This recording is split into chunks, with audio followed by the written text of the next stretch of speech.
हाँ जी प्यारे बच्चों, तो आज के इस नए वीडियो लेक्चर में हम लोग क्लास 10th का मैथ जिसका चैप्टर नंबर 3 है, दो चर वाले रैखिक समीकरण युग, linear pair equation in two variable, इसका एक्सरसाइज नंबर 3.2 एक्सरसाइज नंबर 3.2 का हमने पिछले वीडियो लेक्चर में इसके क्वेश्चन नंबर 1 और क्वेश्चन नंबर 2 को सॉल्व कर लिया था। अब इस वाले वीडियो में हम लोग इस चैप्टर का अगला क्वेश्चन जो कि क्वेश्चन नंबर 3 है, हालांकि क्वेश्चन नंबर 3 में कुल 6 क्वेश्चन है।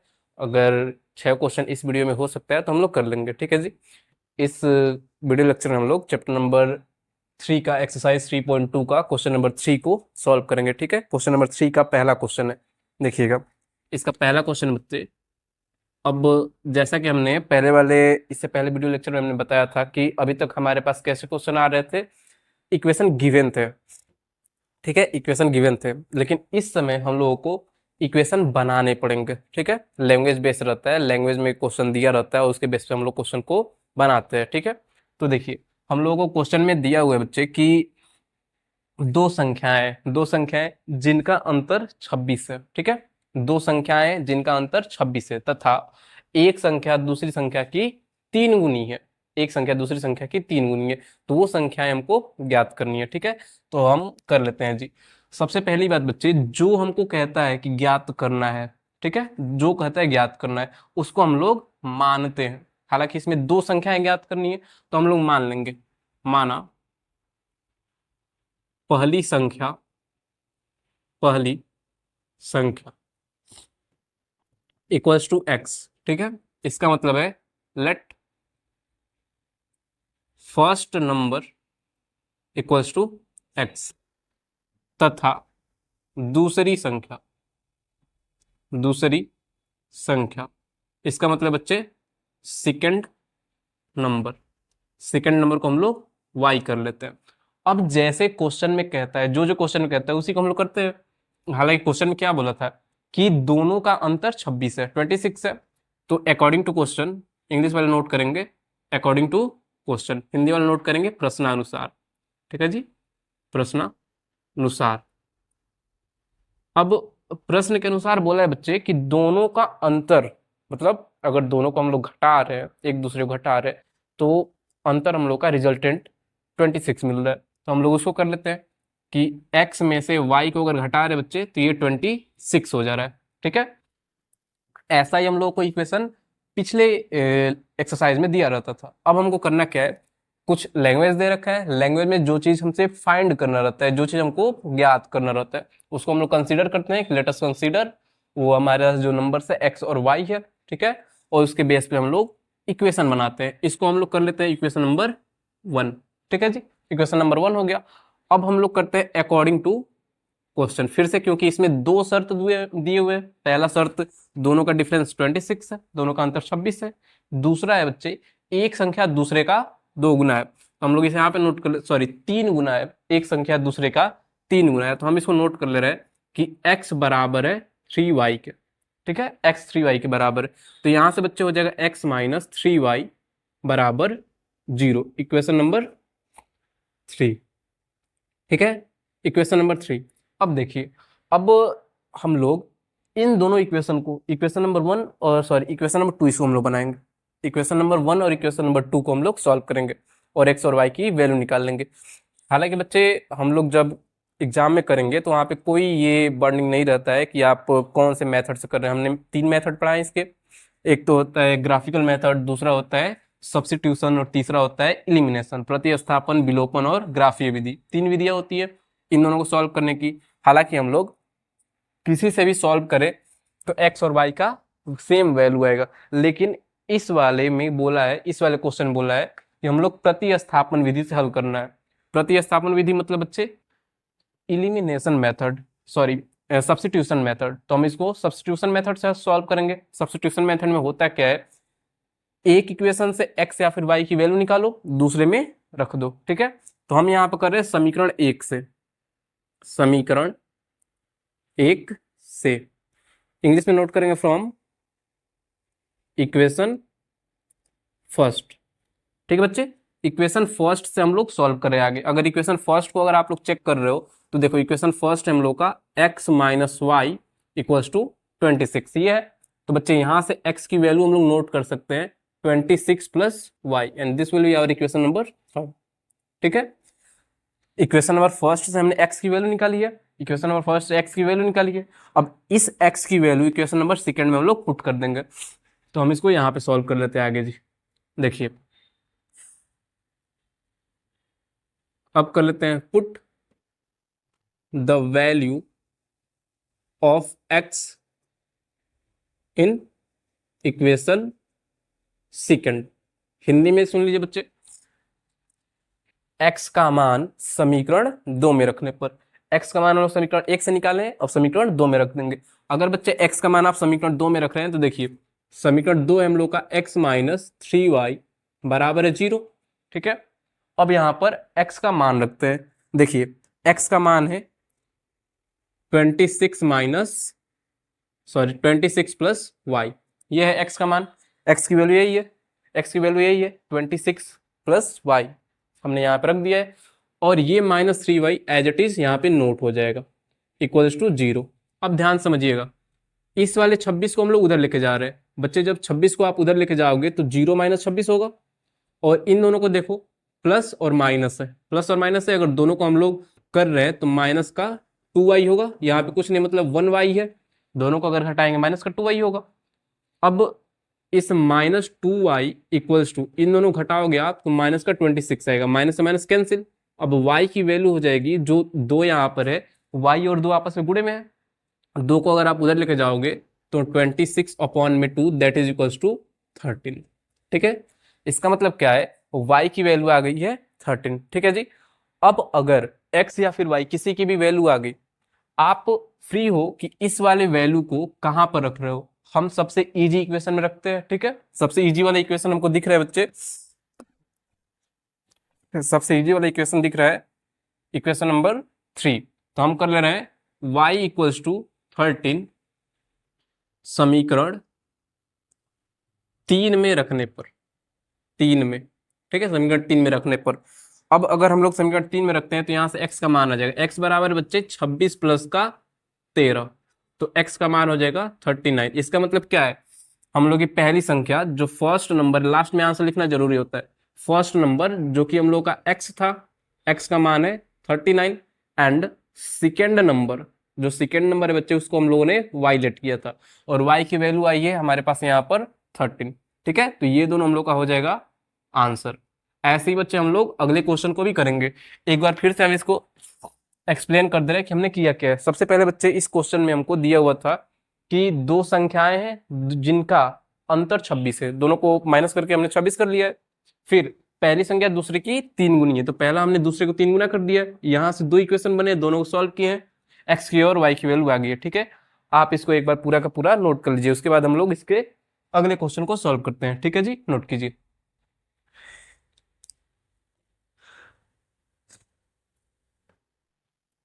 हाँ जी बच्चों, तो हम लोग बढ़ते हैं अपने अगले क्वेश्चन की ओर, जो कि क्वेश्चन नंबर 3 का सेकेंड नंबर क्वेश्चन है।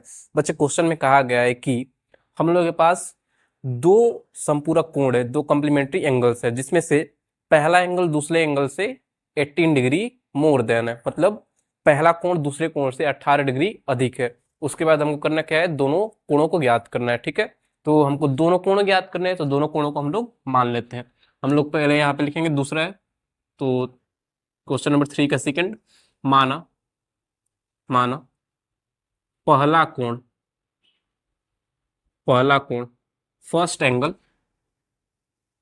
फर्स्ट एंगल, फर्स्ट एंगल को हमने लेट किया है बच्चे x, एंड सेकेंड एंगल जिसको हम लोग हिंदी में कहेंगे बाबू दूसरा कोण, दूसरा कोण y है।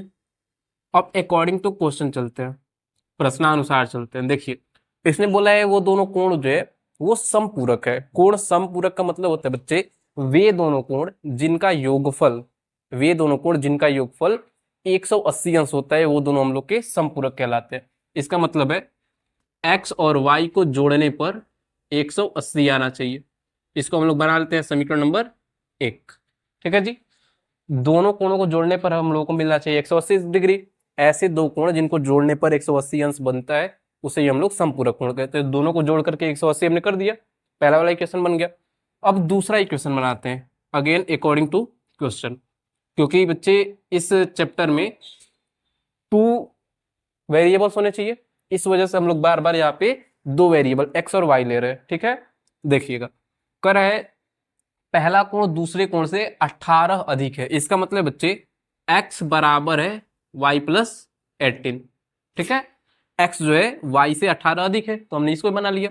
इसको हम लोग कर लेते हैं समीकरण नंबर 2। ठीक, अब देखिए इन्हीं दोनों को हल करना है और हल करके x और y का मान निकाल लेना है। दोनों को हल करते हैं, x और y का मान निकाल लेते हैं। तो देखिएगा अगर हम इसको हल करना चाहें तो x का मान यहाँ से हमारे पास पहले से ही है, तो इस वाले x का मान समीकरण 2 में रख दे, समीकरण 1 में रख दे। यहाँ से लिखेंगे x का मान समीकरण 1 में रखने पर, 1 में रखने पर, और क्योंकि बच्चे क्वेश्चन में बोल रखा है कि नहीं आप इसी विधि से कीजिए, इस वजह से हम हर बार प्रतिस्थापन विधि से ही करेंगे। अदरवाइज अगर क्वेश्चन में बोला रहता है आप किसी भी मेथड से कर सकते हैं, तो हम किसी मेथड से कर देते। ऐसा एग्जाम में नहीं होगा, आपको एग्जाम में जो मेथड इजी लगता है उसी को आप लोग कीजिएगा। ठीक है, हमारा मानना है कि most of the common question जो है आपको इलिमिनेशन मेथड से करना चाहिए, क्योंकि जो इलिमिनेशन मेथड है वो हर जगह काम करता है। अभी आप 10th में, 11th और 12th में भी आपको इलिमिनेशन मेथड की जरूरत पड़ेगी।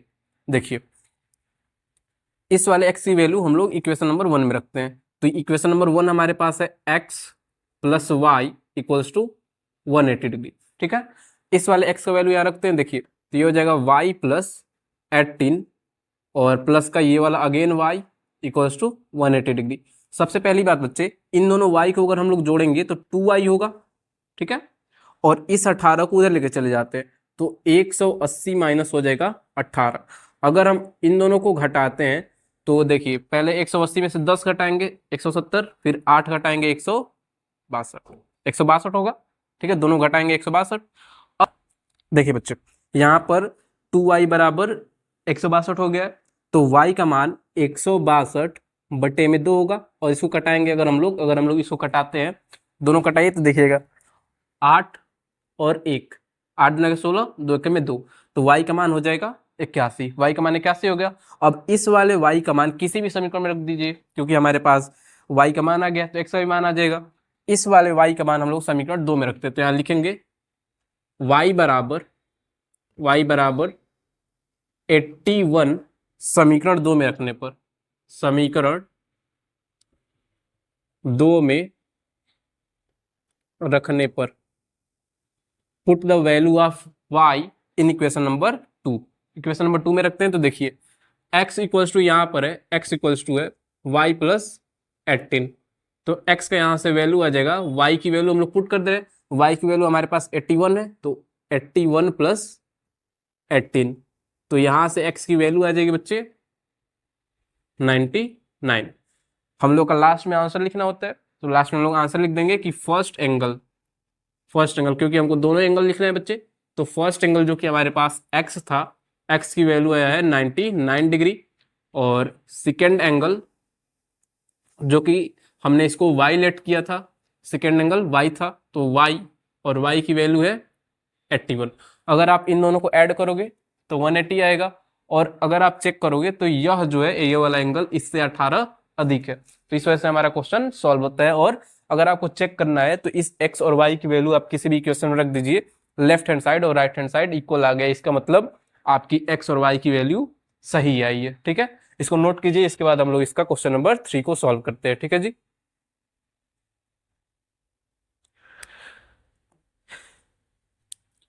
तो बच्चे हम लोग अपने अगले क्वेश्चन की तरफ, जो कि क्वेश्चन नंबर 3 का क्वेश्चन नंबर 3 है, इसको हम लोग सॉल्व करते हैं। देखिए बच्चे इस क्वेश्चन में इसने कर रखा है कि 7 बैट और 6 गेंद 3800 रुपये मिल रहा है। ठीक है, और 3 गेंद और 3 बैट और 5 बॉल ये 1750 रुपये मिल रहा है। ठीक है जी, अब हमको करना क्या है, प्रत्येक बैट और प्रत्येक बॉल्स का बताना है कि कितना रुपए वो मिल रहा है, मतलब एक गेंद और एक बॉल, एक गेंद और एक बैट है, वो कितने कितने रुपए में मिल रहे हैं, हमको यही बताना है। ठीक है, तो हम लोग मान लेते हैं कि माना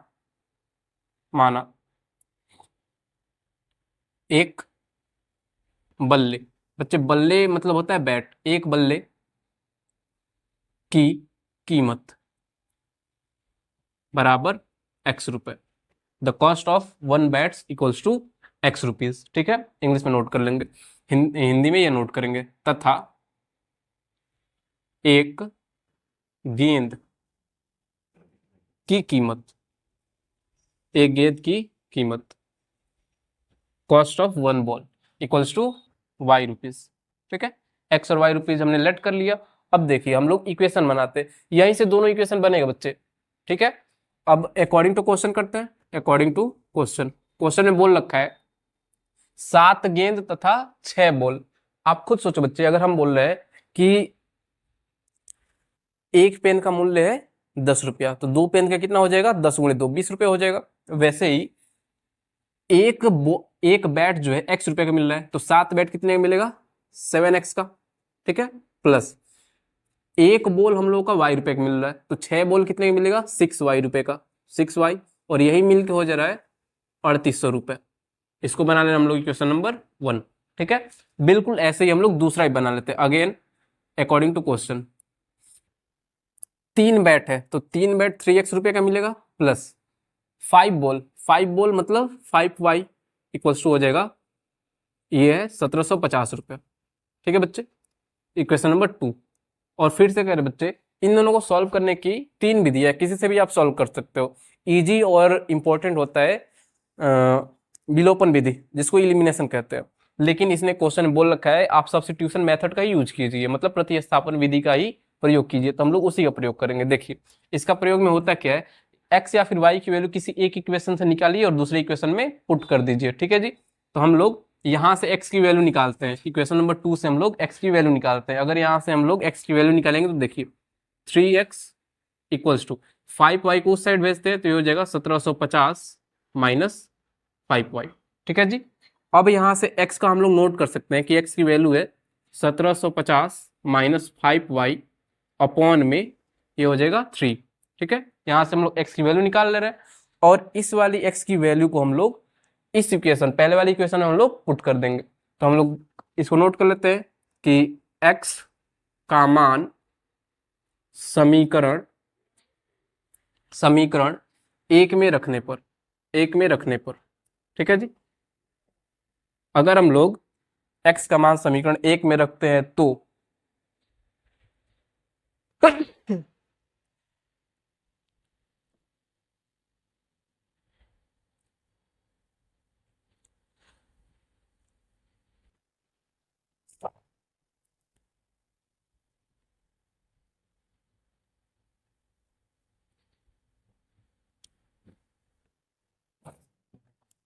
अगर हम लोग x का मान समीकरण 1 में रखते हैं तो देखिएगा यहाँ पे हो जाएगा 7 और x की वैल्यू हो जाएगी 1750 माइनस 5y अपॉन में 3, और यहाँ से प्लस का है 6y बराबर 3800। ठीक है जी, अब ये इससे कैंसिल होगा नहीं, 7 से 3 कैंसिल होगा नहीं, तो 7 का अंदर मल्टीप्लाई कर देते हैं। अगर 7 का अंदर मल्टीप्लाई करते हैं तो देखिए क्या हो जाएगा, दोनों में गुणा होगा, पहले हम लोग 1750 में करते हैं, इसका करेंगे तो हो जाएगा 0, 7 5 35 के 5 हासिल 3, और 7 7 49, 49 में अगर आप 3 को जोड़ते हैं तो होता है 52, 52 को हम लोग 2 नोट करेंगे, हासिल बच गया 5। ठीक है, 7 एक में 7, और 7 में अगर आप 5 जोड़ते हैं तो होता है 12। ठीक है, और बटे में सॉरी ये है 35, 7 5 35y, और बटे में हो जाएगा ये 3 प्लस का 6y बराबर हो जाएगा बच्चे 3800। ठीक है, 3800 रुपये हो जाएगा। अब इसको हम लोग उधर सॉल्व करते हैं। देखिए इन दोनों का हम लोग एलसीएम ले लेते हैं बच्चे, ये जो दोनों चीज है इसका उसका एलसीएम लेते हैं। अगर हम लोग इन दोनों का एलसीएम लेते हैं तो एलसीएम हो जाएगा 3, एलसीएम हो जाएगा 3। ठीक है, एलसीएम 3 हो गया। अब 3 से इसको कटाओगे तो एक ही बार में कट जाएगा, और एक में इसका गुणा करो सेम नंबर आएगा, मतलब यहाँ पे सेम को नोट करना है, 12250 माइनस 35y, और इसको करोगे तो देखो ये वो प्लस है, प्लस हम लोग यहाँ नोट कर लेंगे, इसके नीचे कुछ नहीं मतलब 1 है, और 6 18 होता है 18y, और ये बराबर हो जाएगा 3800 के। ठीक है जी, हालांकि हमको y का मान निकालना है, तो y का मान कैसे आएगा, इस 3 को उधर भेज देते हैं, तो ये देखो 12250। ठीक है, माइनस अब प्लस माइनस होता है, अगर दोनों घटाते हैं तो दोनों घटाओगे तो आ जाएगा 17y। ठीक है, दोनों को अगर घटाएंगे तो आ जाएगा 17y, और इस 3 को अगर उधर लेकर जाते हैं बच्चे तो ये देखो ये भाग में उधर जाएगा तो गुणा हो जाएगा, मतलब 3 गुणे 3800। ठीक है, तो अब देखना, इस वाली चीज को हम लोग इधर लाते हैं और 17y को उधर भेज देते हैं, तो ये हो जाएगा 12,250 माइनस, इसको इधर लाते हैं, इधर प्लस में इधर आएगा माइनस हो जाएगा, 3 गुणे 3800 बराबर हो जाएगा 17y। अगर दोनों को घटाते हैं तो देखिएगा, दोनों को अगर घटाते हैं बच्चे तो क्या आएगा, इसको देखते रहिएगा। पहले इसको गुणा कर लेते हैं, तो ये हो जाएगा 0 0, 8 तिली के 24 को 4 हासिल 2, और ये हो जाएगा 3 तिली के 9, और 9 और 2 होता है 11, माइनस का 12,250। अब दोनों घटा लेते हैं, देखिए 0 में से 0 जाएगा, ये तो 17y ऐसे का ऐसा हम लोग नोट करते रहेंगे। दोनों घटाते हैं, 0 में से 0 जाएगा 0, 5 में से 0 जाएगा 5, और 2 में से 4 जाएगा नहीं तो हासिल 1 लेगा, तो हो जाएगा 8, 8 में से 4 जाएगा, हो जाएगा 8 4 12, ये भी 11 हो गया, ये भी 11 हो गया, 0 हो जाएगा बराबर 17y। तो y का मान यहाँ से आ जाएगा बच्चे 85, मतलब 850 अब बटे में 17, अगर आप इसको कटाओगे तो 17 पचे 85 होता है, मतलब y का मान 50 आ गया, y का मान 50 आ गया। अब इस वाले y का मान किसी भी समीकरण में रख दीजिए जो आपको इजी लगता है। तो यहाँ पर एक बार चेक कर लेते हैं कौन इजी है। देखिए इसमें छोटे छोटे नंबर्स है, समीकरण 2 में छोटे छोटे नंबर्स है, तो हम लोग इसी में रख देते हैं। तो हम लोग यहाँ से लिखेंगे y बराबर 50 समीकरण 2 में रखने पर, 2 में, समीकरण 2 में रखने पर, अगर बच्चे हम लोग y का मान समीकरण 2 में रख रहे हैं तो देखिए क्या हो जाएगा, ये है 3x और प्लस का 5, और y के जगह पे हमको नोट करना है बच्चे 50, बराबर है 1750। ठीक है, अब करते हैं जी, तो ये हो जाएगा 3x, दोनों को करेंगे तो ये देखिए 250 हो जाएगा, दोनों गुणा करेंगे 50 में 5 का, और ये हो जाएगा 1750। तो 3x बराबर हो जाएगा बच्चे 1750, और इस वाले 250 को आप उधर लेके जाओगे तो हो जाएगा माइनस का 250। तो 3x की वैल्यू हो जाएगी, दोनों घटाइए 1500 होगा, दोनों घटाने पर 1500, तो x का मान आ जाएगा 1500 बटे में ये 3 नीचे आ जाएगा, मतलब हो जाएगा 500। और लास्ट में आंसर लिखना जरूरी होता है, तो आंसर हम यहाँ पे लिख दे रहे हैं। देखिए हम लोगों ने बल्ले का माना था x रुपए, तो ये एक जो बैट है, बैट की जो वैल्यू है वो है x रुपए, और x की वैल्यू है बच्चे 500, मतलब एक बैट है 500 रुपए का, और एक बॉल है y रुपए का, y मतलब है 50। ठीक है, अब एक बार हम इस पूरी वाली चीज को एक्सप्लेन कर देते हैं। देखिएगा हमको दिया हुआ था कि 7 बैट और 6 गेंद 3800 का है, 3 बैट और 5 बॉल 1750 रुपए का है, तो हमने एक बैट की कीमत और एक गेंद की कीमत दोनों को मान लिया है कि x और y है। अब इसी के अकॉर्डिंग हमने दो इक्वेशन बनाया, दोनों इक्वेशन को by the help of substitution method, उसके हेल्प से हमने सॉल्व कर लिया। तो y की वैल्यू आ गई 50 रुपीज और x की वैल्यू आ गई 500। ठीक है, और इसी को हम लोग लास्ट में नोट कर देते हैं कि एक बैट का जो रुपए है, कॉस्ट है, वो है x रुपए, दैट इज 500, और एक बॉल का है 50 रुपीज, तो उसको भी हमने नोट कर लिया। अब आप लोग इसको नोट कर लीजिए, हम लोग अगले क्वेश्चन की तरफ बढ़ते हैं, मतलब अगला क्वेश्चन हम लोग सॉल्व करेंगे। ठीक है, नोट कर लीजिए। हाँ जी बच्चों, तो अब हम लोग इसका जो चौथा क्वेश्चन है उसको हम लोग अगले वीडियो में करेंगे, क्योंकि अब वीडियो की लेंथ थोड़ी सी बड़ी हो रही है, इस वजह से हम लोग अगले क्वेश्चन को, जो कि क्वेश्चन नंबर 3 का ही क्वेश्चन नंबर 4 होगा। ठीक है, क्वेश्चन नंबर 3 में 6 क्वेश्चन है, तो हमने 3 क्वेश्चन आज किए हैं, और अब हम लोग इसका चौथा, पांचवा, छठवां क्वेश्चन हम लोग अगले वीडियो में करेंगे। ठीक है, तब तक के लिए हम लोग बाय, फिर मिलते हैं अगले वीडियो में। और जिन बच्चों ने अभी तक ये चैनल को सब्सक्राइब नहीं कर रखा है, वो लोग इस चैनल को सब्सक्राइब कर लें और अपने दोस्तों के साथ शेयर जरूर करें। ठीक है जी, तो मिलते हैं अब अपने अगले वीडियो में। ठीक है जी।